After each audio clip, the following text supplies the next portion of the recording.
Shalom Aleichem, j'espère que tu vas bien.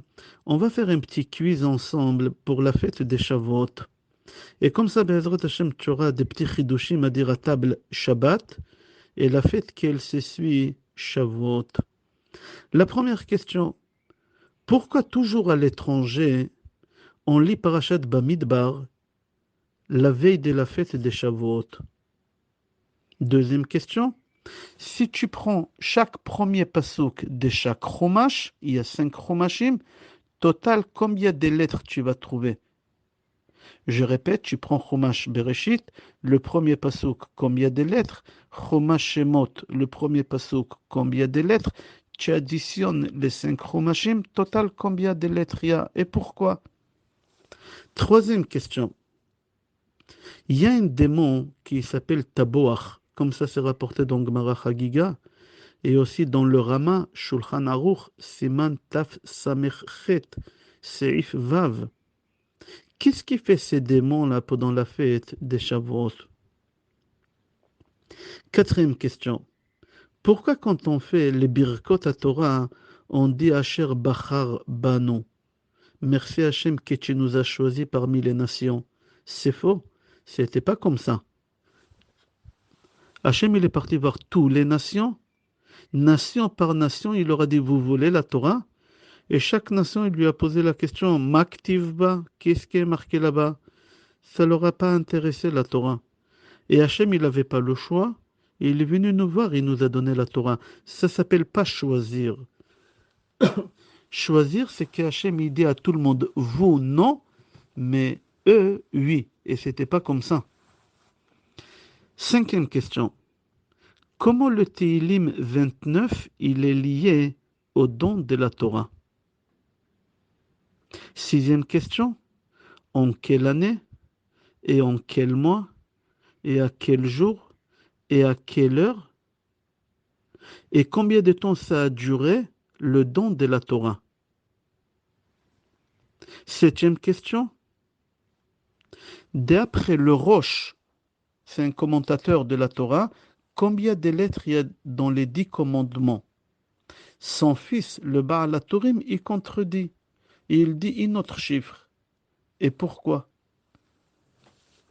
Je répète, combien de lettres d'après Roche et d'après son fils, il y a le Baal HaTurim, combien de lettres il y a dans les 10 commandements? Huitième question. Pourquoi la fête des Shavuot, c'est la seule fête qu'il n'y a pas une date? Dans la Torah, c'est marqué il faut compter 50 jours. Et au 50e jour, c'est la fête des Shavuot. Parfois, ça peut tomber le 5 Sivan, le 6 Sivan ou le 7 Sivan. Pourquoi cette fête, elle n'a pas une date fixe comme Pessah, comme Sukkot, comme Kippour? Neuvième question. Pourquoi on mange des laitages à Shavuot?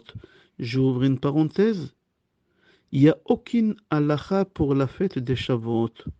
C'est que des coutumes, tout ce qu'on fait, la veillée, manger des laitages, etc. Je répète la question. Pourquoi on mange des laitages à Shavuot? Dixième question. Quand Hachem il a voulu donner la Torah à Moshe Rabbeinu, les Malachim, ils ont refusé. Ils n'étaient pas d'accord que Moshe Rabbeinu il prend la Torah. Pourquoi? La Torah, elle ne concerne pas les Malachim. Dans la Torah, c'est marqué n'est pas volé, n'est pas tué, honorer ses parents. Eux, ça ne les concerne pas, toute cette Torah. Et pourtant, ils n'ont pas voulu que Moshe Rabbeinu il prenne la Torah. Pourquoi? Onzième question. Il y a un livre qui s'appelle Kedushat Alevi, qui il dit sur un Tana, dans la Gemara, il s'appelait Béré de Ravina, le fils de Ravina, qui jeûnait toute l'année. C'est-à-dire toute la journée, il ne mangeait pas, il mangeait que le soir, toute l'année. Mis à part 3 jours par an. Purim, veille de Kippour et Shavuot. Pourquoi? Douzième question. Shavuot, c'est le jour où Hachem il juge les fruits. Comment ils vont être cette année? Les fruits. Et pourtant, on décore la synagogue et les maisons avec des arbres.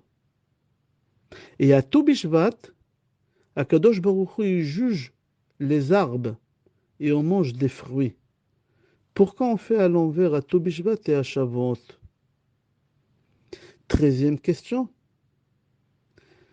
Bnei Israël, ils ont dit à Hachem, Naase venishma, on fera et on écoutera.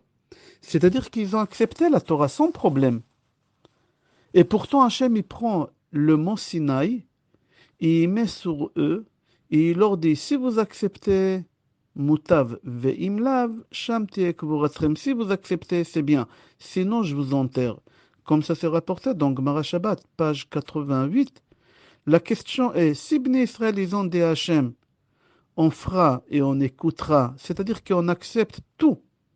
Pourquoi Hachem, il a pris la montagne et il les a menacés? 14e question. Pourquoi on ne peut pas écrire un Sefer Torah, Tfilin ou Mezuzot sur la peau du poisson? C'est lié la réponse à la fête des Shavuot, au don de la Torah. 15e question. Pourquoi toute la fête des Shavuot est autour des convertis? On va lire Parashat Yitro. Yitro, c'est un converti. On lira l'Haftara dans Sefer Yecheskel. Yecheskel, c'était le petit-fils de Rachav. Rachav, c'était la femme de Yehoshua. Yehoshua et Rachav, ils avaient 8 prophètes qu'ils ont sortis d'eux. Et parmi les 8 prophètes, il y a Yecheskel, qui c'est le fils d'un converti. Et on lit à Shavuot. Après, on va lire Megillat Ruth. Ruth aussi, c'est une convertie. C'est-à-dire que toute l'histoire des Shavuot et le autour des convertis, c'est pas fini. Toute l'histoire de don de la Torah, il est rapporté dans Gemara Shabbat. Je crois que c'est le 9e chapitre qui s'appelle Rabbi Akiva. Rabbi Akiva aussi, c'est le fils des convertis. Son père, il s'appelait Yosef. C'est-à-dire que toute l'histoire qu'on fait à Shavuot, et quand on veut étudier l'histoire des dons de la Torah, c'est autour des convertis. Pourquoi? 16e question. Dans la Torah, dans Sefer Vaïkra, chapitre 23, Pasuk Tetzain, Hachem nous dit il faut compter 50 jours. Et en réalité, on compte que 49 jours. Pourquoi? La Torah, elle nous demande de compter 50 et nous, on compte 49. 17e question.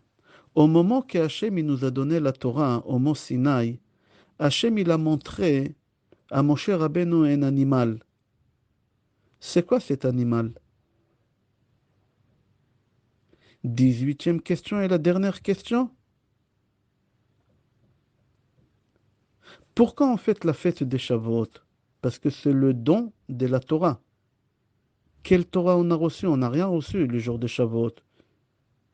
Hachem, il a dit les 2 premiers commandements. Moshe Rabbeinu, il a dit les 8 restes des commandements. Après, Moshe Rabbeinu, il est monté avec les tables de la loi et quand il est descendu, il les a brisées. On n'a rien reçu. On appelle ça le don de la Torah, qu'on a reçu la Torah. On n'a pas reçu la Torah. Moshe Rabbeinu, il a cassé les tables de la loi à cause du veau d'or. On a reçu les tables de la loi à Kippour. Et on va s'arrêter là. Je te souhaite Yom Tov, Bracha ve'atzlacha, Besorot Tovot et Kol Tov.